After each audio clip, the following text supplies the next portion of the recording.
Hello jubilant viewers, welcome to our show, The Vegan Leather Lifesavers, Part 2 of 2.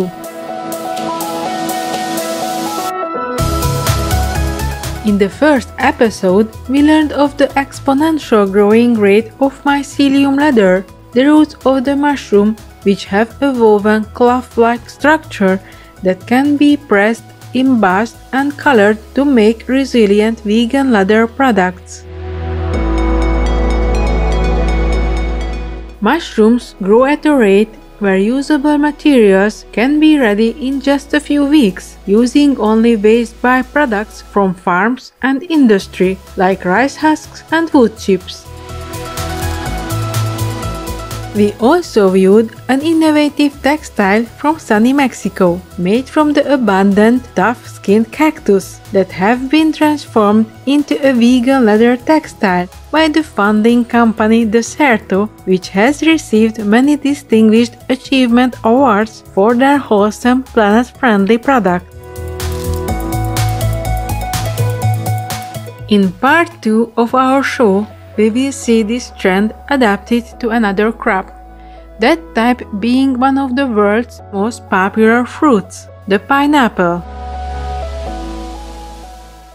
Traditionally, the pineapple has been harvested specifically for the fruit, with only local Philippine villagers taking advantage of the precious fibers that can be utilized for exquisite and durable clothing. Seeing these delicate yet durable creations made from the leaves of the pineapple plant, the founder of Piñatex, Dr. Carmen Hinojosa, set about experimenting on more ways to use this fibrous material. Having a background in animal leather production, Dr. Hinojosa saw firsthand the highly unsustainable and toxic processes being used in the industry, so she turned her attention to natural fibers.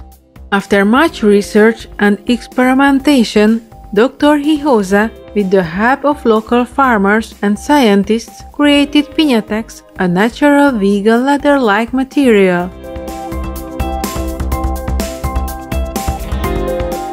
Using a material that is a waste byproduct to most farmers, Piñatex is now generating an additional income for the farmers, reducing waste and creating an exciting new textile for the fashion industry.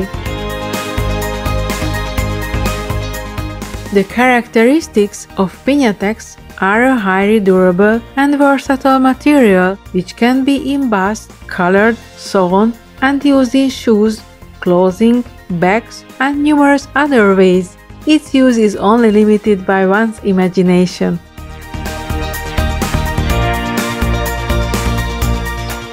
The full cycle from harvesting to a finished product is a win-win situation for the farmer, the environment, and the consumer, who is now contributing to purchasing a biodegradable and sustainable product, with the bonus of extra income to the farmers, who can now fully utilize the entire pineapple crop process.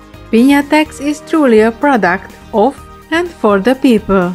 Through Dr. Hinojosa's friendship with the Philippine people, who introduced her to this extraordinary pineapple fiber and inspired her to create Piñatex, much greater opportunities for the families have been realized. Piñatex now brings the pineapple fiber material into the 21st century, bringing a better life to the pineapple farming community. While we're on the fruit path, let's take a look at another development in the architectural city of Rotterdam in the Netherlands that comes from the upcoming generation who will be guiding the planet into a prosperous future. Millennial textile inventors Koen Merkerk and Hugo de Boon are putting their best foot forward by providing an alternative for fruit waste. Fruit disposal or the removal of decomposing fruit in Rotterdam is a costly business for the local shops. With the planet's sustainability at the forefront of their intentions, Koen Merkerk and Hugo de Boon started experimenting with the problem at hand and created fruit leather.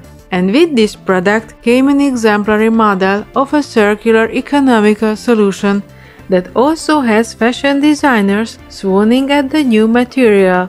Not only is it stylish, but marketing such a versatile material with a sustainable impact on the planet speaks for itself. Yeah, we actually started to make leather out of fruits because we have seen that the resources are becoming more and more scarce. So we've seen the huge problem first on the Rotterdam market with all the leftover fruits, but we've seen the bigger picture in the Rotterdam harbor where there are a whole lot more fruits being wasted. And in the end, we've seen the huge potential of all the fruits being wasted worldwide. This is fruit leather.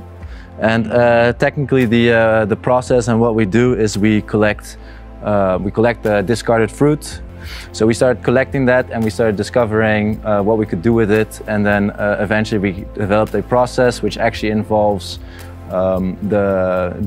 stoning the mangoes. We only use mangoes at the moment. And then after we destone the fruit, we turn it into a paste. It's kind of like making a giant mango smoothie, to be very honest. We usually work with about 1,000 kilos in one go.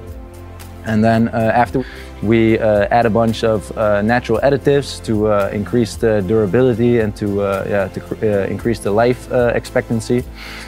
We smear it out on a glass plate, kind of like the way they make chocolate, you know. And then, after we smear it out, we dry it in a industrial oven, and then we are left with sheets that are 60 by 40 centimeters.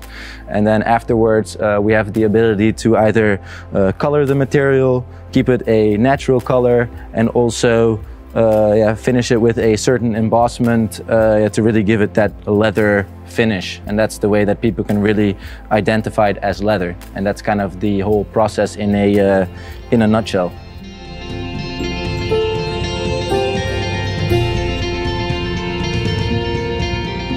Admirable viewers, let us take a moment to admire our precious gardens, whose soil turns our compost into colorful flowers and wholesome fruits and vegetables. Please stay tuned to Supreme Master Television.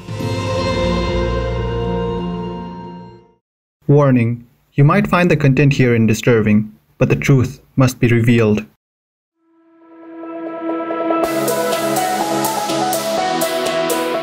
Welcome back, gracious viewers. As we continue with our show, we will never look at fruit the same way again after seeing the pineapple and mango alternatives pioneered by Piñatex and Fruit Leather. Each creation will mitigate the suffering of animals raised for their hides while giving fashion designers and manufacturers a compassionate alternative.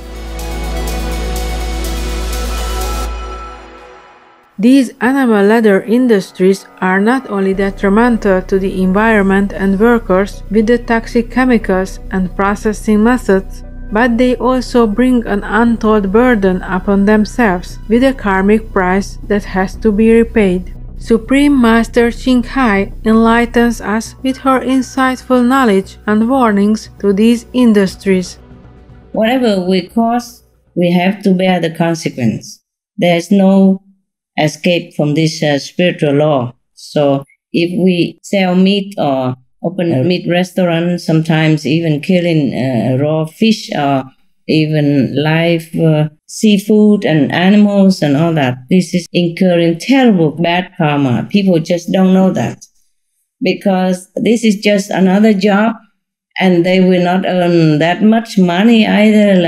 Maybe more than many other jobs. But then how much can they eat? How much can they wear out of that?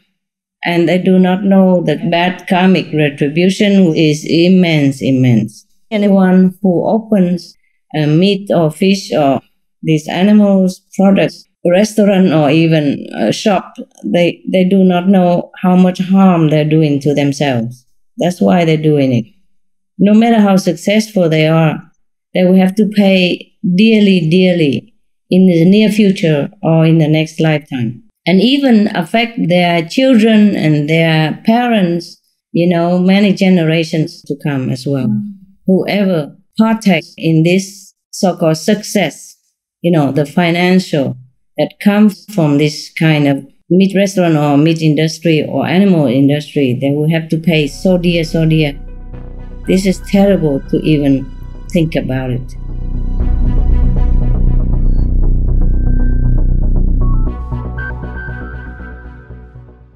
As concerned citizens, we pray that all animal industries, including animal leather industries, embrace the many compassionate alternatives available and being developed so they can create a bright future for themselves and others. Many fashion designers are heeding the call of cruelty-free products, with states like California banning the sale of animal fur products and many other countries phasing out fur farms for good.